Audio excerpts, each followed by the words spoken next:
Have your attention. We are going to start the ceremony. You will start with Call the Colors.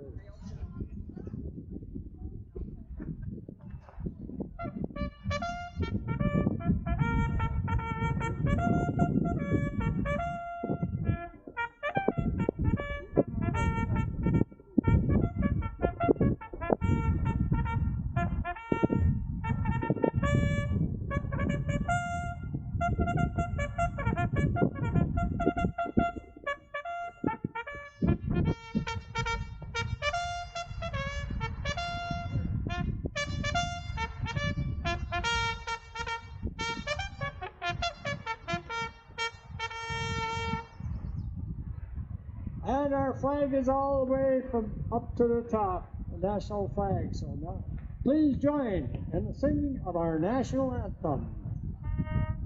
Oh, can you see by the dawn's early light what so proudly we hail at the twilight's last gleam, whose bright stars and bright stars through the perilous fight o'er the ramparts we watch were so gallantly streamed, and the rockets' red glare was bursting in air came through to the night that our flag will wear. Oh, say does the star-spangled banner yet wave o'er the land of the free and the home of the brave. You may be seated. We will now have an invocation by Lieutenant Colonel Retired Richard Rewalt. We will now have an invocation by Lieutenant Colonel Retired Richard Rewalt.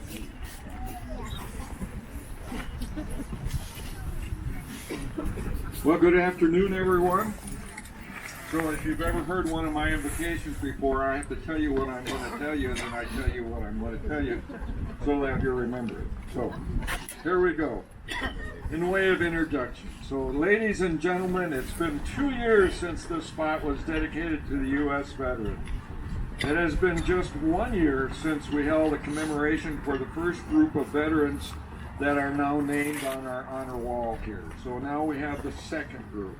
This year we have the distinct honor to add to that commemoration by including the next group of veterans on this wall. Now this is a special place, and if you haven't noticed, it's also a piece of art. In the natural beauty of this hill, the citizens and veterans who have created this place have discerned that in this place is a place of peace, and it holds a comforting spirit that can be amplified by gentle construction of the park that is unfolding before our eyes. How could anyone not be in awe of the rings of flags when the lights first came on last year? Do you all remember that? Wasn't that beautiful? And then have your heartstrings pulled when the bell was rung for the first time last year. This is a very commemorative place. And this is why an invocation is so very important. In the invocation, we can thank God for this beautiful site. We can ask for guidance in growing this creation and give thanks to those who are the visionaries, contributors, and the sculptors. But the greater portion of all this, the invocation asks God's blessing on all those who serve, both those specifically honored here and everyone who has answered at the call to repel tyranny and hate. The truth be known, most all who will be honored here would agree with the honor conveyed on their comrades, but would be too humble to claim it to any great degree for themselves. In their eyes, this is truly a place where love your neighbor is graciously applied as honor for others. Somehow, for the veteran, self was set aside when we took that oath to defend our nation. Essentials do not get discarded when you leave active duty. And now, would you pray with me, please?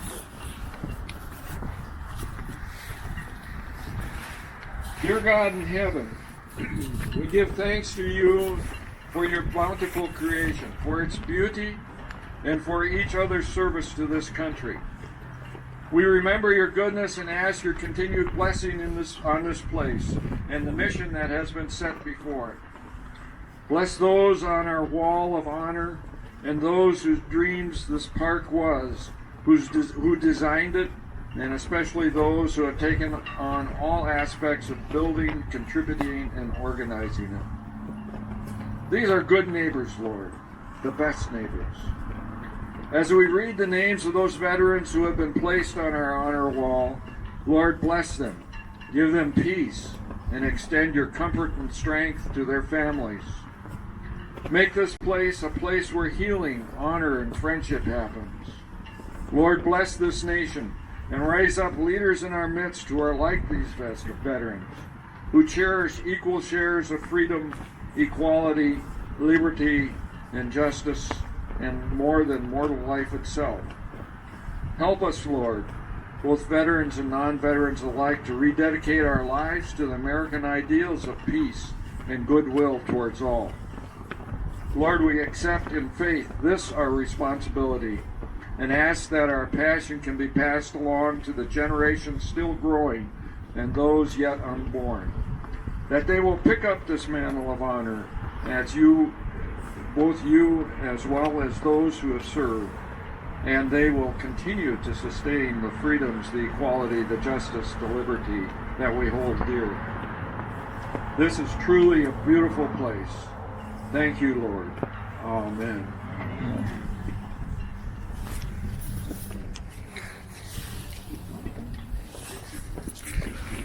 Thank you, Rich. Our first keynote speaker is Frank Costa. He's the past state commander of the American Legion, so he's from Ashland, and he's graciously accepted my invitation. So welcome, Frank. Thank you, Ray. It's wonderful to be here today, and I've seen other veterans memorials throughout the state. This is the only one that I've been to where you're flying the United States Space Force flag. So you should be very proud that your memorial is 100% up to date.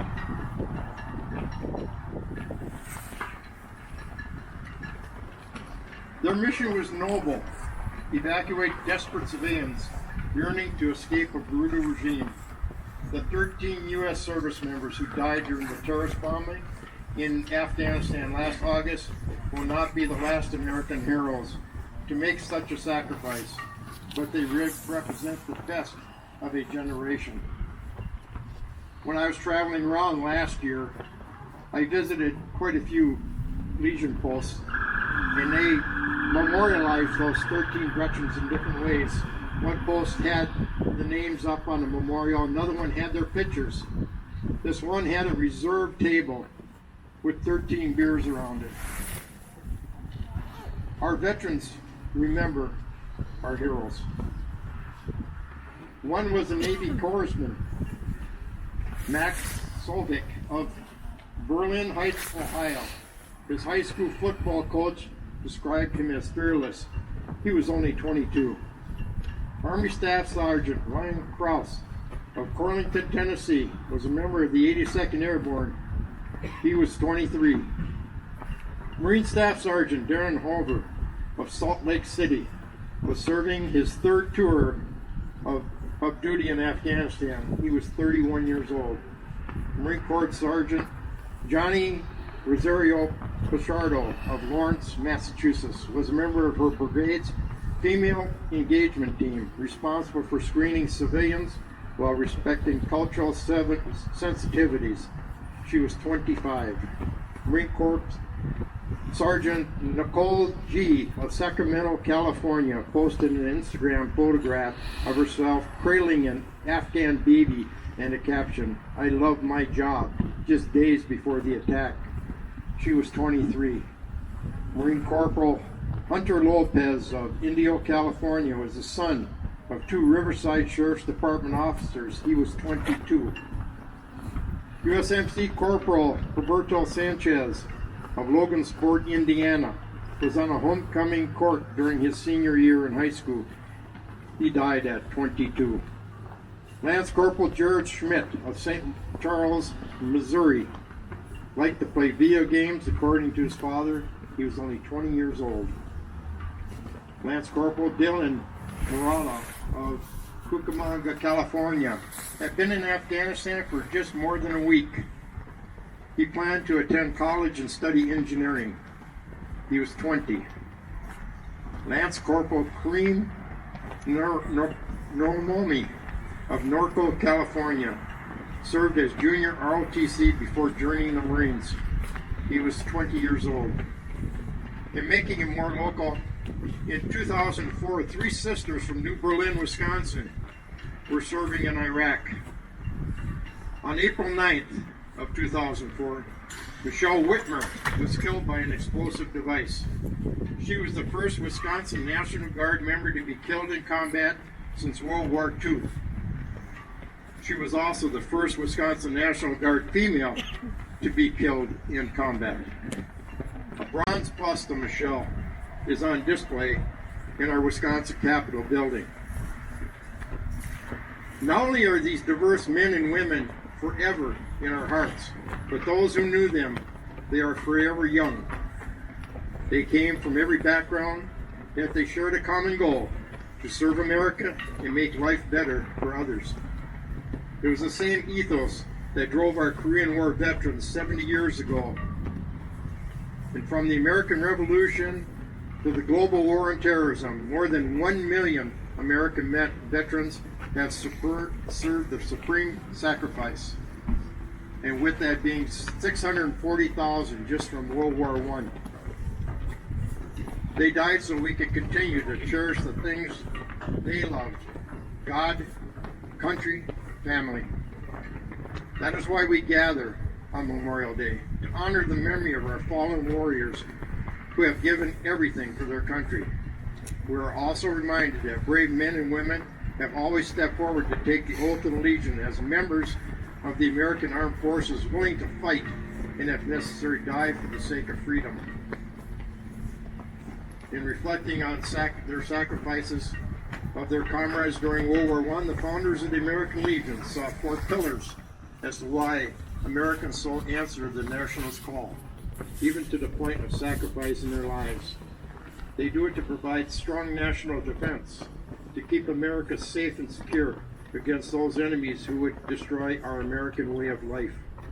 They do it for their fellow comrades, for those fighting side by side, all odds, and for them who eventually separate from the military but proudly claim their status as veterans.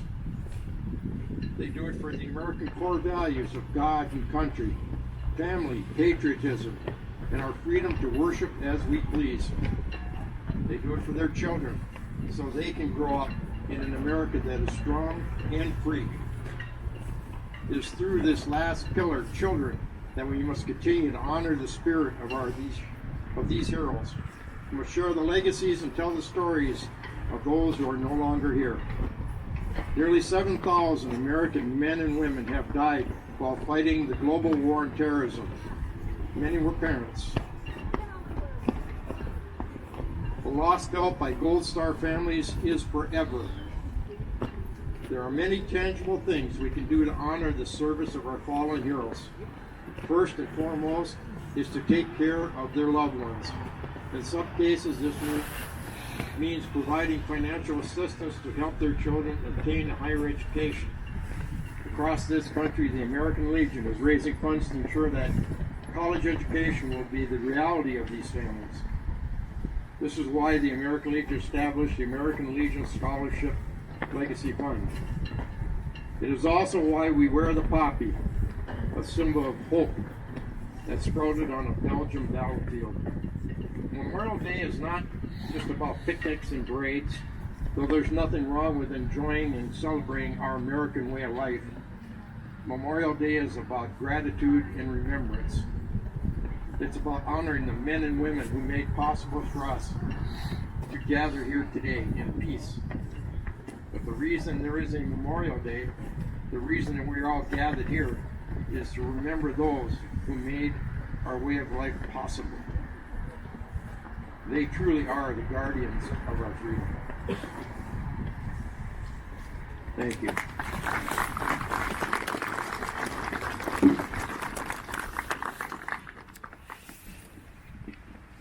Thank you, Frank.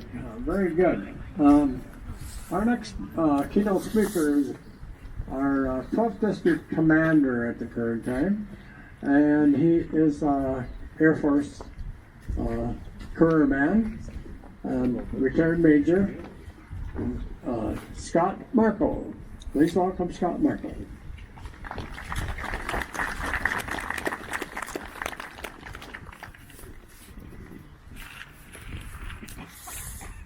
Good afternoon. I extend a warm, hearty welcome to all my friends, fellow veterans here in Iron River. Those who know me know that I was born and raised in Pennsylvania, near a little town called Gettysburg. All right? I grew up near there.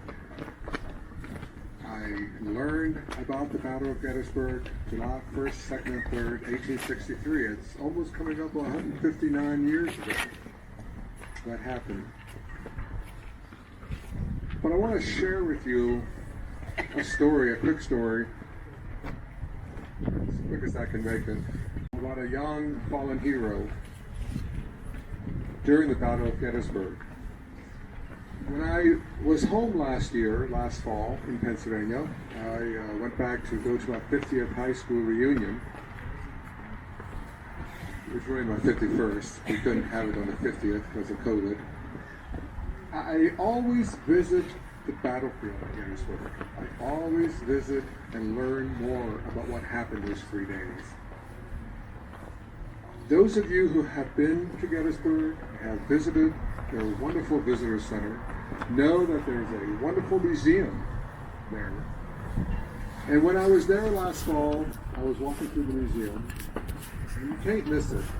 There's this one exhibit that says at the top, "William is no more."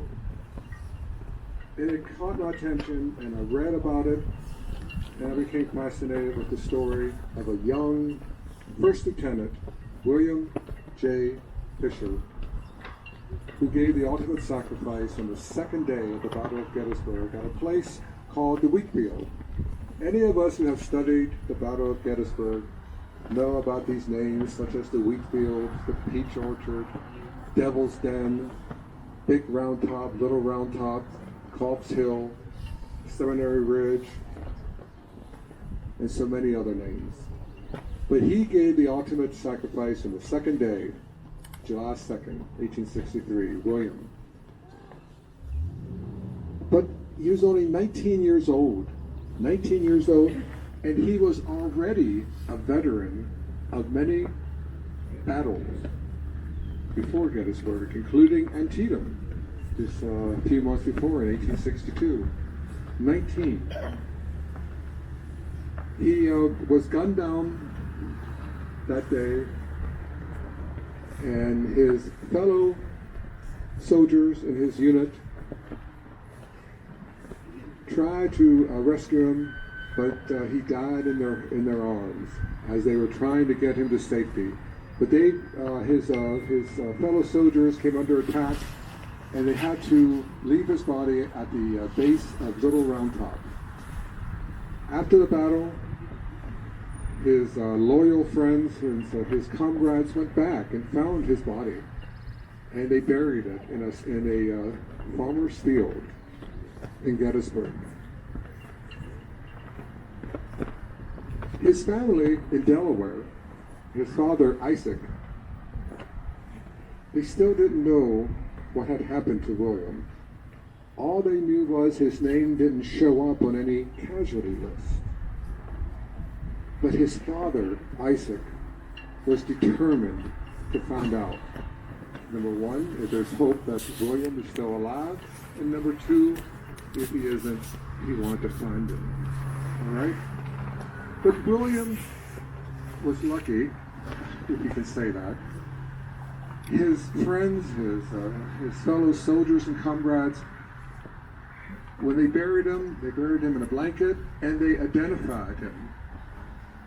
One of the soldiers took the top of a cigar box and etched in on that cigar box lid William's name and essential information and buried it with him. But like I said, William was lucky. So many others during the horrific Battle of Gettysburg are unknown because they didn't have that being identified like William was. William's father did find out, sadly, that William was lost. And he wrote a letter to his wife as he began his journey to Gettysburg. And in that letter, he said to his wife, William is no more. He had found out.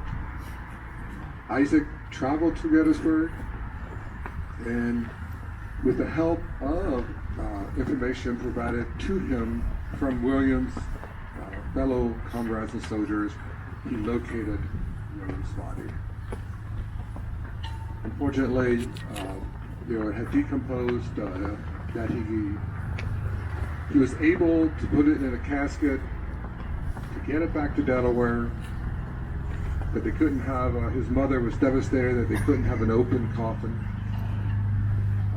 But he was buried in his hometown in Delaware, where William was, in late July 1863. I wanted to share that story because when I saw that last year, it still resonates in me. William is no more. And I didn't want that to go unnoticed among us here today. There's not a day that goes by that I don't think of my time in the military. There's not a day that goes by I don't think of the men and women still serving as we stand here today, protecting us, making sure that we have our freedoms. We should never take our freedom for granted. When we start doing that, we can get ourselves in trouble. Freedom isn't free. And we come here today to honor this fallen, like First Lieutenant William J. Fisher, who gave his supreme sacrifice on the second day of the Battle of Gettysburg at a place called the Wheat Field. It's a story that I wanted to share with you because I'm never going to forget William Fisher, and I hope you don't either. So that is my story, and I thank you for having me. Never forget those who gave the supreme sacrifice. And thank you again, Ray, for inviting me. And thank you all. Thank you all.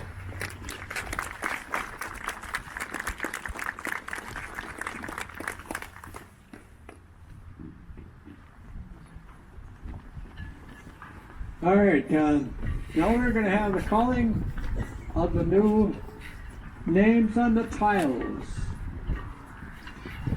There will be a bell rung after each name is called.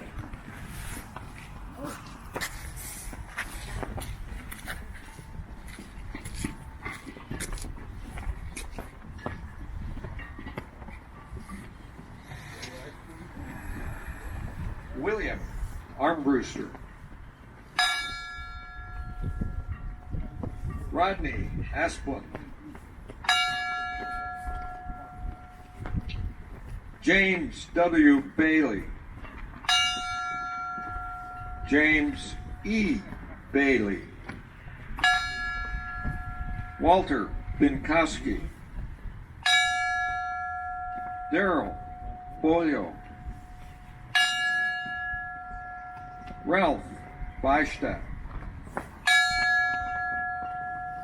Douglas H. Bystadt. Harold Bystadt. Matthew Zimbranowitz. Chester Simbranowitz, Edmund Simbranowitz, George B. Costello, James Costello, William Costello, John Costello, Michael Crisp, Chris Doust, Darlene Dirch, Toivo E. Elonen, Neil T. Fritz, Raymond M. Frostman, Frank W. Furtek, George O. Hansen, Fred Hissa, Peter J. Huffling, Albert H. Huffman, Thomas B. Holzfeld,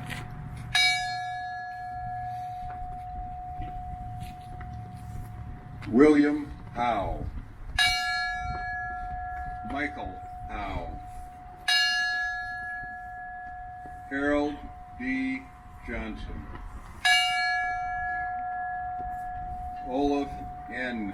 Johnson, Robert L.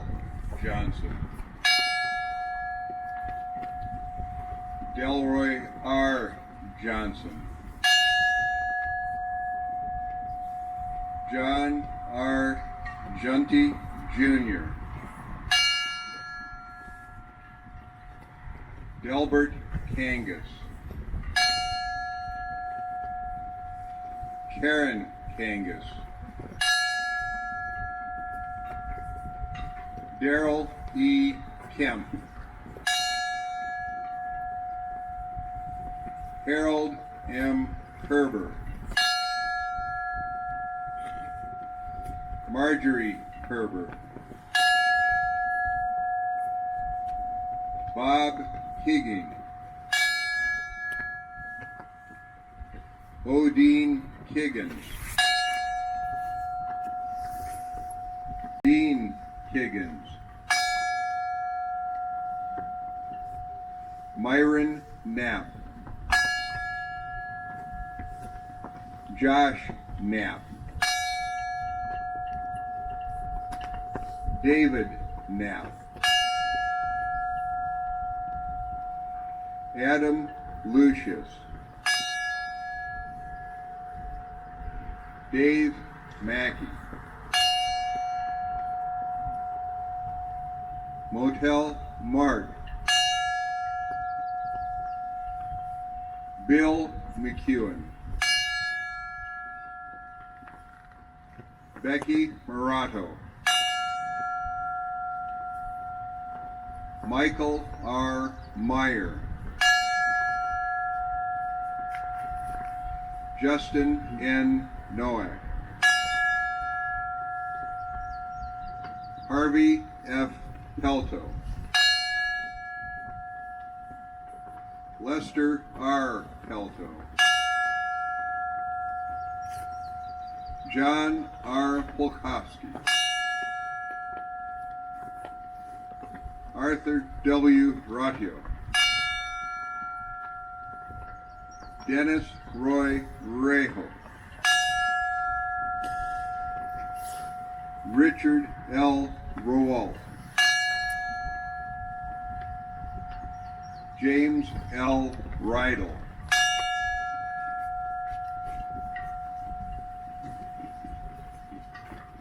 Leonard J. Rydell, Russell K. Root Sr., Wayne D. Saker, Matthew Sanderson, Shelby Sanderson, Hunter Sanderson, Anna Sanderson. Edgar W. Schmidt. Oliver W. Seaton. Michael Servowski. Ricky Hal Sykes. Matthew Paul Sykes.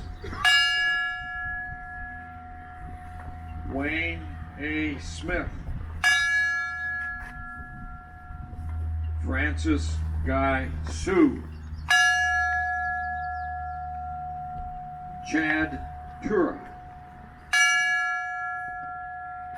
Tim Tura.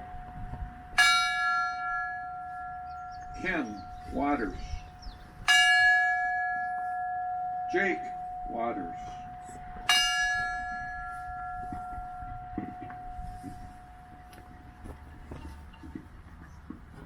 Thank you. We will be doing this once a year, and honoring all the names that are on the wall and memorializing them at the same time. We will now have the Honor Guard.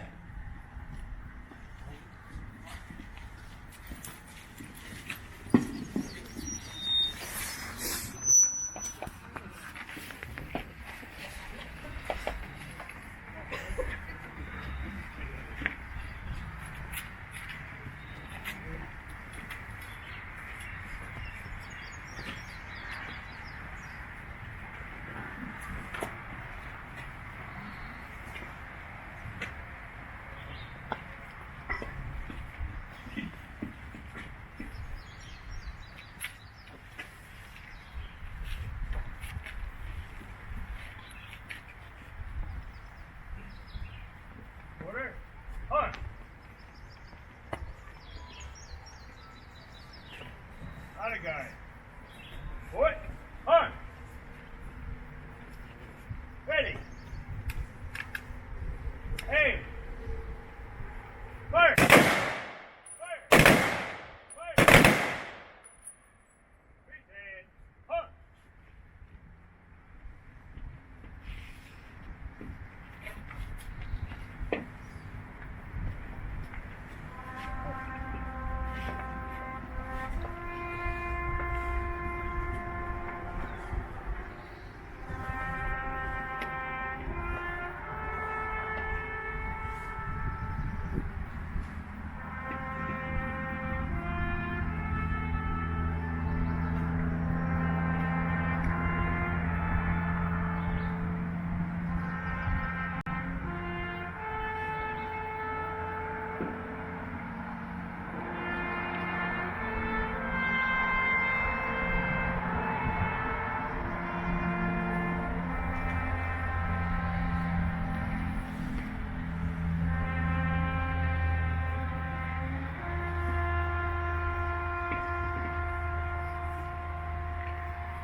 We will now be lowering the flag to honor our veterans.